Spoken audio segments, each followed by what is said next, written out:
As Laura Ingram's filling in for Bill O'Reilly, you're going to be shocked to find out that she argues that the rich should get more tax cuts. I didn't see that coming. Clip number 8. Taking from the rich and giving to the poor. That's the subject of this evening's Talking Points memo. You know how certain things that your parents used to say stick in your head? Well, today, with Democrats hitting up the rich at every turn, I'm reminded of my mother's favorite line about the welfare state. She used to say, "What happens when everyone wants to climb onto the wagon and there's no one left to pull it?" Scott Hodge of the Tax Foundation asked this: "Are you a giver or a taker? Meaning, are you among those citizens who pay taxes, a giver, or those who pay no income tax at all, a taker?" Back in 2008, 34% of Americans had no federal tax liability whatsoever. And experts are estimating that for the 2009 tax year, almost half will be paying nothing. They'll be takers. While the tax code has always given the poorest among us exemptions, President Obama has extended the free ride to the middle-class families with programs such as the homebuyer credit or the Making Work Pay credit. This means that the tax burden for all 300 million of us will increasingly fall on the shoulders of a very small subset of taxpayers. In his 2011 budget, President Obama has big tax hike plans for the top 10% of our income earners. The Bush-era tax cuts will expire for these Americans, further driving up their already exorbitant tax bills. And sadly, as Mr. Hodge reminds us, more Americans today think that the money taken from upper-income earners is free money with no consequences. Well, this simply perverts the system further because it saps initiative from the givers and the takers. Yet, as the Wall Street Journal has noted, and this is really important, if Uncle Sam took all the money that the top 2% of earners made, it still wouldn't be enough to pay for the Obama budget-busting agenda. The Obama economic team knows this. That's why we're now hearing all this talk of a value-added tax or maybe a national sales tax on top of the other tax increases. Consider this staggering fact. The top 1% of wage earners in America pay more than 40% of the overall tax bill for the nation.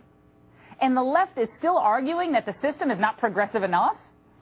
And this stunner, more Americans than ever before are deciding to leave our country for good because of high taxes and onerous regulations. Good riddance. If we continue down this road of vilifying and penalizing prosperity, we'll have gone from soaking the rich to sinking them all together.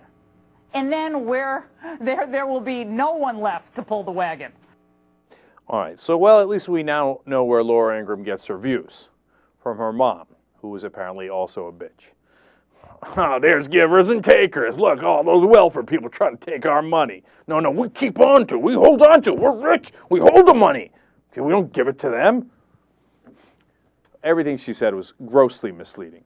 Number one, yes, a lot of people don't pay taxes.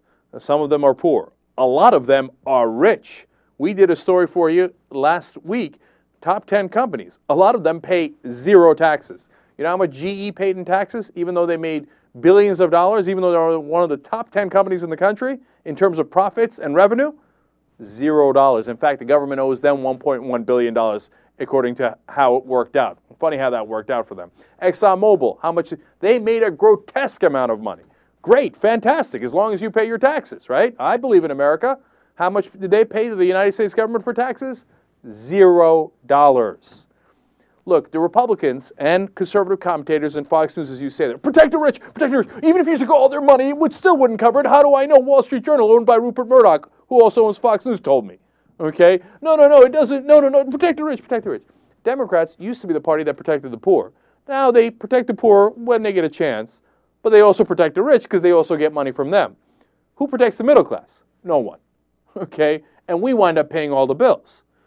Warren Buffett has shown over and over again. He's got a challenge out to anybody, any of the top CEOs that can prove that they pay a higher percentage of their income in taxes than their secretaries. No one has been able to take that money from Warren Buffett because they all pay less than the secretaries as a percentage. So Fox News is lying to you because their job is to protect the rich. All the taxes, unfortunately, not all, but a lot of the taxes are coming from the middle class. And that is, in the long run, unsustainable. And it's in this country, when we were the most successful, the highest income bracket, highest marginal tax rate was between 70 and 90%.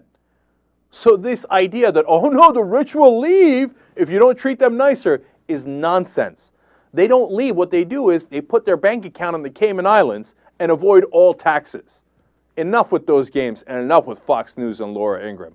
Don't believe the hype.